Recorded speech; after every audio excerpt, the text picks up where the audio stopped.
নমস্কার, দেখছেন talk to Bangla. আমি অভিষেক রয়েছি আপনাদের সাথে। এই মুহূর্তে জানাবো যে খবর, তৃণমূল কংগ্রেস দল ভেঙে নাকি এবার নতুন দল তৈরি হতে যাচ্ছে এবং সেই দল নাকি নির্বাচন কমিশনের যে লিস্ট সেখানেও নাকি রেজিস্ট্রেশন করতে তারা পাঠিয়েছে তাদের নতুন দলের নাম। এমনই কিন্তু একটা খবর ঘুরে বেড়াচ্ছে এবং সূত্র মারফত আমাদের কাছে যেটা খবর, তৃণমূল কংগ্রেস দলের পক্ষ থেকে কিন্তু এই দলের কথা এখনো পর্যন্ত প্রকাশ্যে আনা হয়নি, কিন্তু ইতিমধ্যেই কিন্তু তাদের যাবতীয় যা সেটআপ, নতুন দলের তৈরি করতে গেলে যা যা সেটআপ লাগে তা কিন্তু ইতিমধ্যেই তৈরি হয়ে গিয়েছে। এবং 2025 সালের একদম গোড়ার দিকে, অর্থাৎ 1 জানুয়ারি তৃণমূলের যেটা প্রতিষ্ঠা দিবস 1 জানুয়ারি, সেই 1 জানুয়ারিতে কিংবা আগামী বছর 2025 সালের 26শে জানুয়ারি হয়তো সেই দলের প্রকাশ ঘটতে পারে, এমনই কিন্তু একটা খবর। সুতরাং বুঝতেই পারছেন যে তৃণমূল কংগ্রেস যে দ্বন্দ্বটা এতদিন ধরে চলছিল, যে মমতা ব্যানার্জির তৃণমূল কংগ্রেস নাকি অভিষেক বন্দ্যোপাধ্যায়ের তৃণমূল কংগ্রেস, নবগঠিত তৃণমূল কংগ্রেস নাকি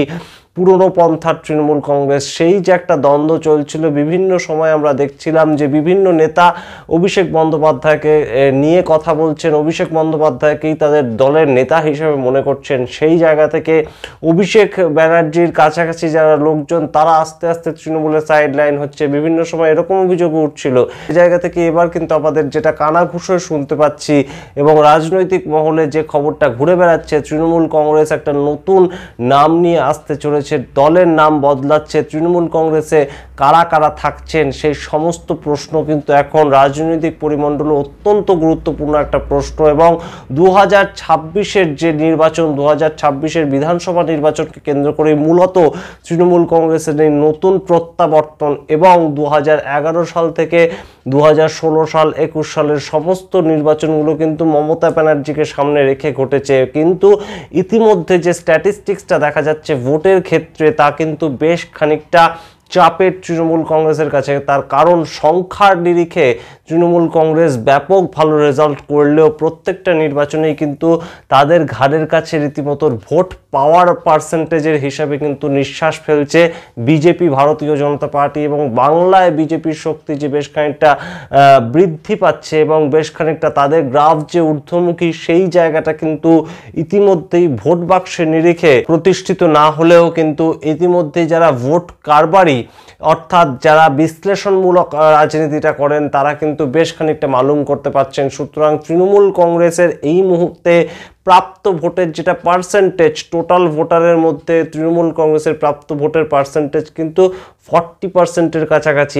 এবং আরও ভেতরে গিয়ে যদি আমরা ইন ডিটেলড যে একটা বিশ্লেষণ করি, তাহলে কিন্তু দেখতে পাবো তৃণমূল কংগ্রেসের প্রাপ্ত এই 40% ভোটের মধ্যে 30% ভোট কিন্তু প্রায় সংখ্যালঘুদের ভোট। পশ্চিমবঙ্গের সংখ্যালঘুদের ভোট কিন্তু তৃণমূল কংগ্রেস বিপুল পরিমাণ পাচ্ছে। সুতরাং সেই জায়গাটা কিন্তু 26 থেকে 30% ভোটের পার্সেন্টেজ তারা পাচ্ছে এবং তাদের যাবতীয় ভোটের এই ভোটটা কিন্তু একটা বড় অংশের ভোট, যেটা কিন্তু ভারতীয় জনতা পার্টির ভোট বাক্সে যাচ্ছে না।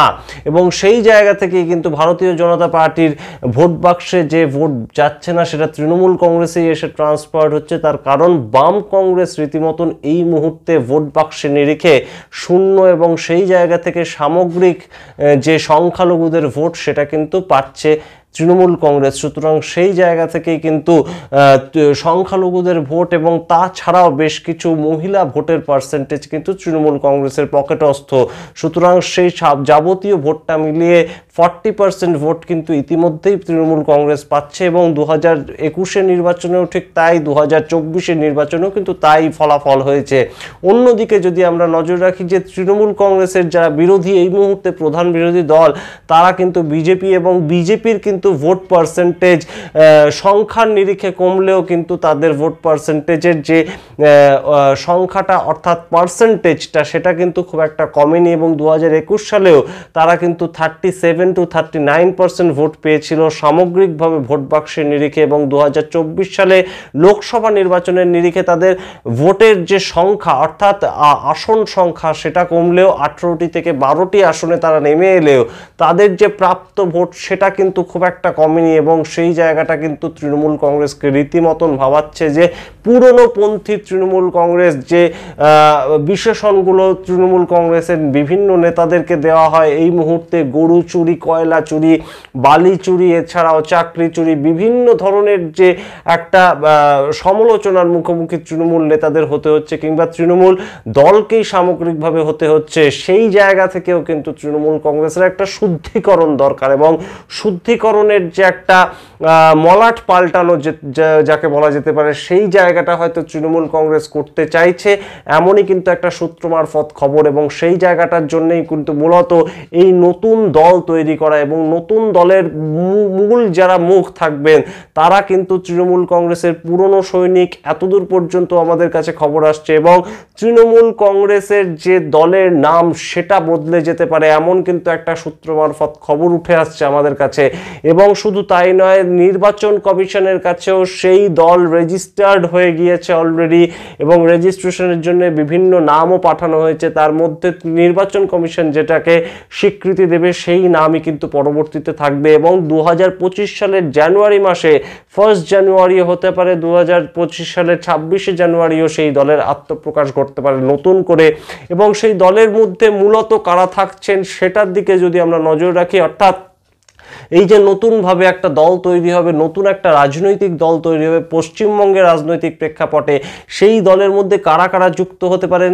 শুধুমাত্র কি তৃণমূল কংগ্রেসের পুরনো লোকরা নাকি নতুন কেউ? অবশ্যই নতুন কেউ কিন্তু যুক্ত হচ্ছেন। এবং খবর আছে আমাদের কাছে সূত্র মারফত যে সিপিআইএম এর তরফে একগুচ্ছ নতুন মুখকে দেখা যেতে পারে তৃণমূল কংগ্রেসের এই যে নতুন দল তৈরি হচ্ছে, এই নতুন রাজনৈতিক দলে। তাছাড়াও কিন্তু যুক্ত হতে পারেন বিজেপির তরফ থেকে বিভিন্ন যারা পরিচিত মুখ, যারা কিন্তু ইতিমধ্যেই বিজেপির উপর বিতৃষ্ণা তাদের এসেছে এবং বিজেপি তাদেরকে সঠিকভাবে হয়তো জায়গা দিচ্ছে না, তেমন মুখও কিন্তু তৃণমূল কংগ্রেসের এই যে নতুনভাবে একটা তাদের আত্মপ্রকাশ, সেই জায়গায় তারা আসতে পারেন। মূলত আমাদের কাছে যেটা খবর সূত্র মারফত সেকুলার যে একটা ধারণা, সেই সেকুলার ধারণাটা কোথাও গিয়ে তৃণমূল কংগ্রেসের ওপর থাকলেও ইতিমধ্যেই কিন্তু সেই সেকুলার ধারণাটা অর্থাৎ অ্যান্টি বিজেপি যে ভোটটা, সেটা কিন্তু তৃণমূল কংগ্রেসের ধরে রাখার একটা খুব জরুরি দরকার। এবং সেই জায়গাটাকে মূলত নিশ্চিত করতে এই একটা নতুন দল, একটা নতুন রাজনৈতিক প্রেক্ষাপট,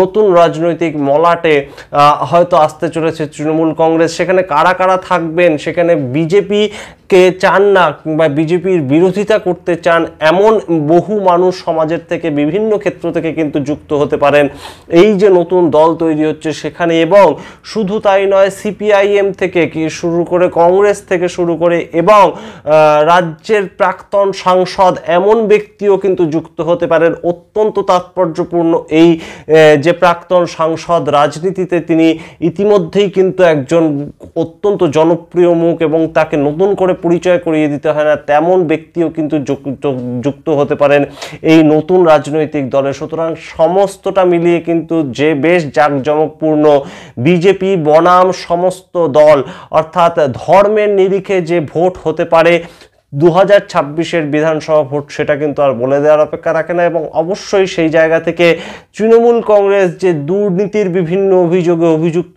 সেই জায়গাটাকে রীতিমতন একটা ভোল বদলে দেওয়া কিংবা মলাট বদলে দেওয়া, সেরকম কিন্তু একটা চেষ্টা তৃণমূল কংগ্রেস দলের পক্ষ থেকে করছে তারা, ইতিমধ্যেই আমাদের কাছে তেমনই একটা খবর। সুতরাং সমস্তটা মিলিয়ে অবশ্যই আমরা নজর রাখবো যে বিজেপি পরবর্তীতে 2026 সালে কোনো রকম তাদের ভোট বাক্সকে আরো ইনক্রিজ করতে পারে কিনা, রাজ্যে ক্ষমতা দখল করতে পারে কিনা। অবশ্যই রাজ্যে ক্ষমতা দখল করতে না পারলেও তাদের যে 67 জন এমএলএ বর্তমানে রয়েছেন সেই সংখ্যাটা দ্বিগুণ হয় কিনা, এবং সেই সমস্ত দিকে আমরা যখন নজর রাখবো, অন্যদিকে আমরা নজর রাখবো যে ভোল বদলে তৃণমূল কংগ্রেস যে নতুনভাবে তৈরি হওয়ার একটা কথা আমরা শুনতে পাচ্ছি, সেটা আদৌ বাস্তবায়িত হয় কিনা, নাকি তৃণমূল কংগ্রেস যেমন আছে মমতা ব্যানার্জির কথাই শেষ কথা তৃণমূল কংগ্রেস দলের মধ্যে, সেই জায়গাটাই শেষ পর্যন্ত স্থির থাকে। সেই সমস্ত খবরের উত্তর খোঁজার চেষ্টা করব আমরা।